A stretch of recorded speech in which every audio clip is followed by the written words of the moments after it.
Today I want to talk to you about credit and how credit can affect your journey on becoming an entrepreneur. I'll tell you, when I first started off as an entrepreneur, my credit sucked because there was so many financial pitfalls that I fell into that had such an implication on my growth and my ability to grow my company in the early stages that I could have easily avoided had I known what I needed to do to build solid credit and avoid certain things. So in this segment, I want to talk to you about how you can establish and build credit.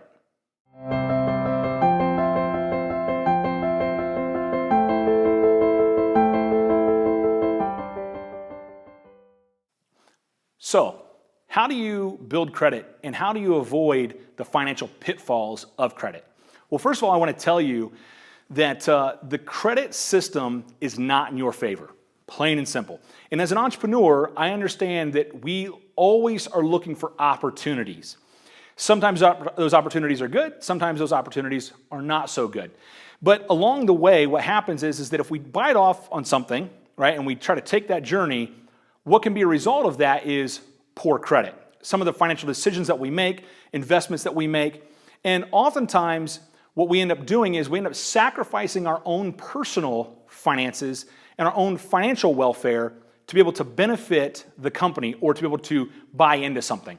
Well, I can tell you that that is not the right way to do it. I can tell you from experience. So I got to tell you, when I first started off with my first business at the age of 22, first official business, right? It was an incorporated company at the age of 22. My credit was already really bad. Why? Because, well, in grade school as we're growing up, right, we're not really taught about credit. We're taught about accounting, balancing a checkbook, a ledger, things of that nature, but nobody ever really tells you about credit. It's not a required curriculum in school. So when you turn 18, you get tons of credit card offers, and if you're anything like I was, right, I took those offers and I went and bought things with them. I didn't have the financial education growing up that I really needed. So I'm sure that there's a lot of you out there that are also experiencing a similar thing where you had taken credit cards on, your credit maybe not is in the best places that it could be, and therefore what's happening now is that it's causing problems for you being able to build your business because you can't get a small business loan or you can't get inventory or you can't build credit with an organization. It could even go as far as you don't have the right credit score to get the right insurance. There's a lot of ramifications of not having solid credit. So I want to tell you today that the credit system is a broken system, obviously. But there's ways around it. Just like anything, if you understand the rules of something, there's a way that you can navigate it in order to benefit you. Now, what I'm going to share with you in these next few series is the things that I had learned myself, right, over the years on how to really reestablish and build my credit. Now, obviously, I have a lot of information on all of this. You can come to my website as well, subscribe to the newsletter, subscribe to actually the feed for this, and I'll be able to get you that information in a more detailed manner. But anyways, today I want to share with you just kind of a high level of some of the quick things that you can do to start repairing and building credit for yourself and also for your business. Before I go there, I want to tell you, though, that the system, again, has been around since the early 1900s, and it hasn't gotten much better. From pretty much the 1900s to the early 1900s to the 1980s, the system was broken. And it wasn't until about the 1970s that the government said, look, we're getting so many complaints on this that unless you come up with a system in order to streamline this process, we're going to have to put more government regulations in place. So that should tell you immediately right there that the credit industry, the three major players, Equifax, Experian, and TransUnion, they've got some government regulations on them, but they're not monitored by the government. But isn't it interesting that your entire credit welfare is based on three independent for-profit organizations? And so you can only imagine the things that are going on behind the scenes that are really not for your benefit, okay? So it wasn't until about the 1980s when Fair Isaac and Company, or the FICO score, so 1980s, we're 2016, the same system has been in place since the 1980s. So that should tell you that the system is still old, it's still got tremendous amount of flaws, and that, again, there's, not a lot in your favor. Matter of fact, statistically, the average person has 5 things wrong on their credit report at any given time. And why is that? Well, it's because the way that these organizations make their money. First and foremost, TransUnion, Equifax, and Experian, I'm going to call them the three big players, right? They charge organizations, banks, anybody who checks your credit, they charge them to submit your information to the credit bureau. So again, submitting information in, they get money for that. Then what happens is if you challenge it and there's something wrong in the credit report, the organizations that submitted that information, if it is wrong, they get charged again for every wrong problem on it. So again, they're making money for information being submitted, and they're making money for if the information that was submitted was incorrect. So again, they're making money on both sides of that. So they don't care whether or not you've got correct things or wrong things on your credit report. Now, the way this works, obviously, is that the lower your score, right, they make more money than by selling your information as well, which is why some of you get, things in the mail for Hyundai, right, or Kia, and some of you get things in the mail for Cadillac. It's all based on credit scores. Now, the lower your score, the more they can sell that marketing for. Why is that? Because they look at people who have lower credit scores and they say, well, they're not really managing their money, and therefore they're more apt to spend money without really considering the consequences. So the thing is, again, these credit bureaus are not in your favor, okay, first and foremost.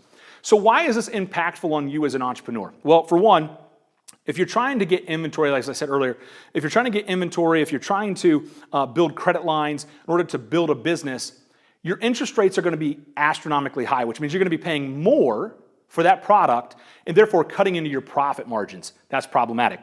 If you want, again, insurance, if you want to even try to build a relationship with a third-party company, all these things implicate that, therefore resulting in you paying more. Now, in today's business, obviously, profit margin is the name of the game. You've got to be able to have profit margin in order to stay in business.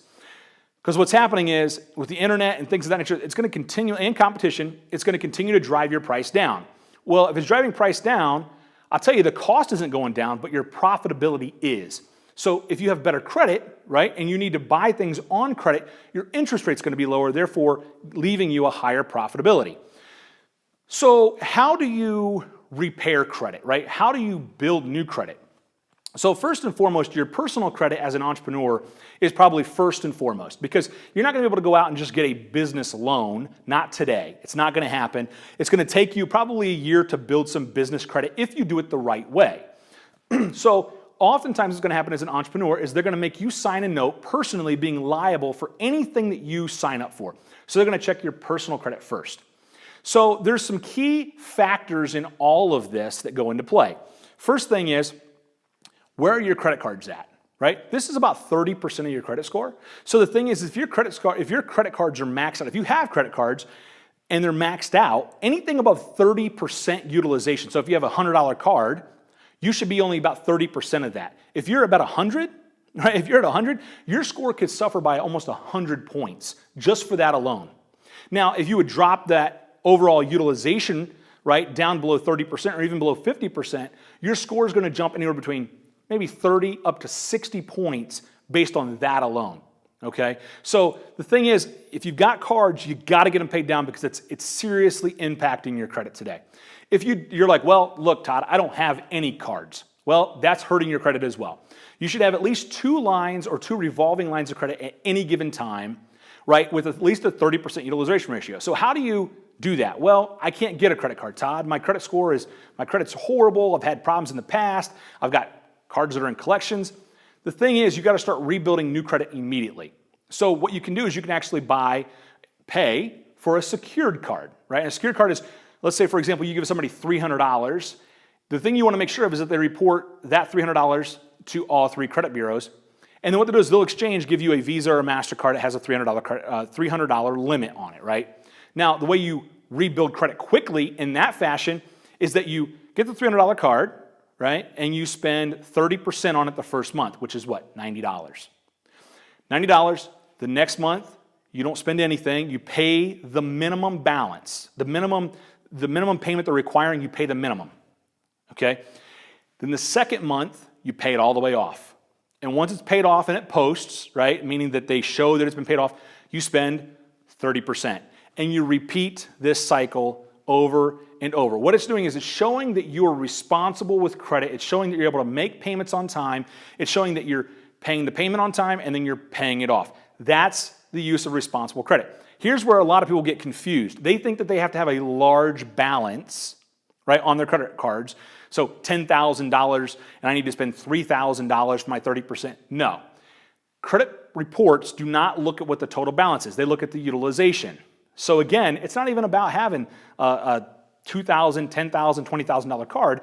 It's about having 30% utilization, paying it off, using it, repeating that cycle. That alone will build your credit, and it's probably one of the quickest ways to rebuild and pay.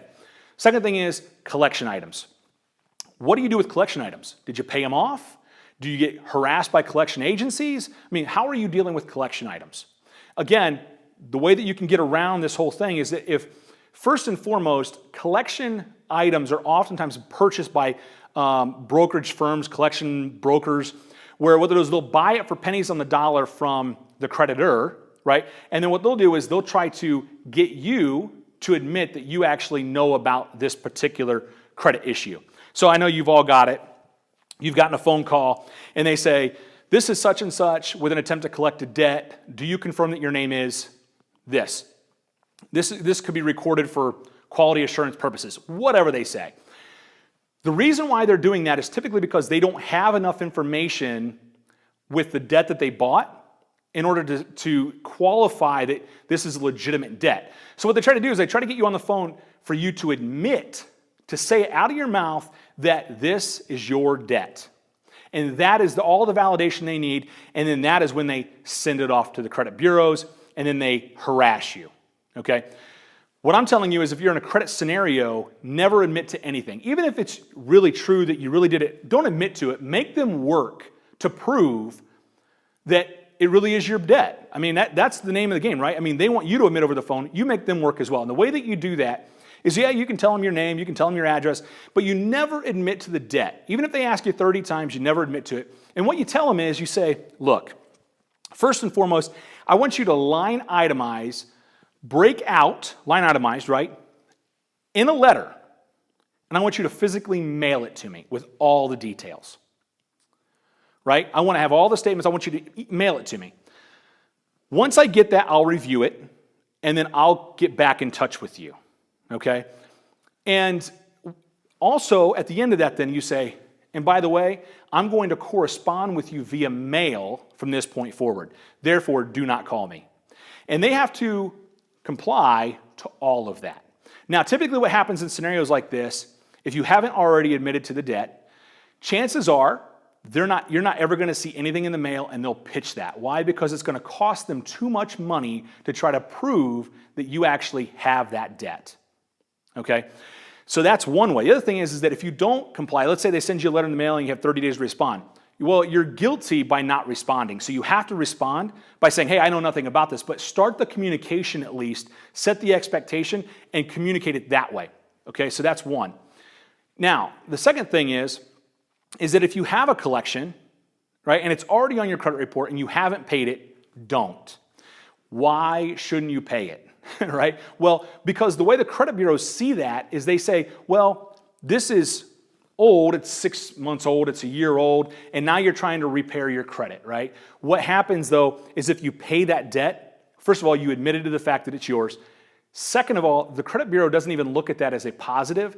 They look at that as saying, they've reopened this collection notice and it reposts for the day that you pay it. So what it does is it takes it from a year out and it makes it relevant so it hits your credit again and docks points. The only way to repair credit in that scenario is by time. You've got to let that thing go. So again, anything that's in the past, let it stay there because time will heal that. Now, if you're saying, Todd, it's a lot. It's a lot. I need to get that off my credit report, right? I need to get that off there because it's not true. It's not this. It's whatever. One of the things that you can do is that you can actually contact the credit bureau and you can tell them, look, here's the deal. Not the credit bureau, but the collection agency.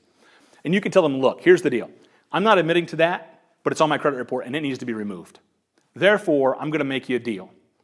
I'm going to pay you X number of dollars, And in X number of dollars, you're going to remove that from my credit report. And the deal is that you want to get this in writing, obviously. And again, you're never admitting to it. All you're really saying is, look, it's on my credit report. I'm willing to negotiate with you to get it off there. But in return for me paying this, you're going to give me a letter and state that you're going to remove this from my credit report. Okay? That does work. Now, again, they'll come back with a number telling you that you have to pay. Always know that really that number is probably 50% of what they told you. So if you have a bill for $100, they come back and tell you 80 is what you need, you can probably get away with paying them 40 and they'll be okay with it. So negotiate that down. That's another way to get it removed from your credit report. So what they're doing is they're holding you hostage, right, by your credit score. These are critical components to all of this, right, that again, is affecting you as a business, as an entrepreneur of growing your business. So again, you've got to get your credit straight. Today, again, everything is based on that number alone. All right? As far as business credit goes, there's a couple different ways. And by the way, I've got some more personal things that you can work on as well, and I can share those with you. Again, feel free to reach out to me on my Twitter handle as well, at Todd A. Binkley, or follow me on Facebook. I've got this video. You can comment in the section. You can IM me that way as well. I'll answer your questions. I'll help you in any way that I possibly can. Right? Now, as far as building business credit goes, it's a little bit different. There's this thing called the Paydex. And really, Dun & Bradstreet, if you're having a business, you should really create a Dun & Bradstreet account immediately and get a DMB number. And if you have local companies that you work with, one of the things that you can do with them as well is you can actually report those companies that you work with, even though they may not be sending it off to the credit bureaus. You can report those companies to D&B, and what they'll do is they'll follow up on those companies to make sure that you're actually paying in a timely fashion. Now, here's the kicker with business. You should get an EIN number, which is an employer identification number or a tax ID in your state. So that's the first thing you should do, and you should start running everything through your tax ID. When you try to apply for credit, never use your Social Security number, always use the EIN. Now, there's companies out there like Uline, right? Uline is a office supply company, and they will give you credit immediately. And so you should try to open up 3 lines of credit like that immediately. Again, they don't require any previous credit. And what that will do then is it'll start to build an index. It may take up to 3 months for it to start showing up on the credit reports for your business. But what it's showing is that you've actually got now an open credit line for your business. The beauty behind that is that over about 3 to 6 months, you can then go and start opening accounts at like Lowe's, Home Depot, Office Depot, Dell, whoever, and you can open this underneath the business. Now, within about 6 months, you should have enough to where you can keep opening accounts, right? You need to have at least 10 open accounts in good standing, and you can typically do that within a year's time. At that point, you can apply for Visa, MasterCard, American Express, and so on and so forth. And again, it's all about using credit wisely, though, right? So and again, if you contact me, I'll give you 3 companies that will give you credit immediately. I'll walk you through the process of getting your EIN if you don't know how to do that, or at least point you in the right direction. But point is that I can walk you through that. Now, the way that theirs does it, it kind of works on a scale of 100 down, right? Now, let's say, for example, your payment. Let's say you go and you get an account with Uline underneath your business federal tax ID or your EIN, and you get something there. Again, 30% utilization ratio. It does work the same in business as it does in your personal. 30% utilization ratio, do not go over that. If you utilize 30%, right, the way they rate it is, do you pay early? If your due date's on the 15th, you should always pay early. That gives you a point score of 100. If you pay on time, you get a point score of 80, which actually hurts you just by paying on time. They want to know that you're going to pay early always. If you do that, right, those organizations will report not only to D&B, but also to Experian. And so what happens is you're paying early now, and typically it's in less than 14 days from the time that you make the purchase. So again, there's a few things, and again, I can help you with this as well, but these are just some basic things that you can immediately do to really start building a credit number, a credit score, a credit entity for your organization, and being able to help you build your company quickly. Again, I'm telling you that you have to use this responsibly though, right? Again, if I go back to my deal, I didn't, and I struggled because of it. If I would have been told these things in advance, I can't tell you how much it would have helped me. Now, there's those of you that are out there like, hey, look, I don't believe in utilizing credit. That's fine too, but know this. Whether you believe in utilizing it or not, it's used against you in every decision that you make. Because you have to build relationships with organizations, distributors, and they're going to check your credit. If you want to get a credit card merchant account to even accept credit cards, they're going to check your credit. So again, I don't care what anybody says, this score makes a tremendous impact on you as an entrepreneur and you as a business. So again, if you have any questions at all regarding this, IM me, follow me on my Twitter, YouTube, Instagram, Facebook, and subscribe on YouTube as well if you haven't already. Hit me up with any questions you have, and I'll do my best to answer you promptly. Till next time, we'll see you next Tuesday.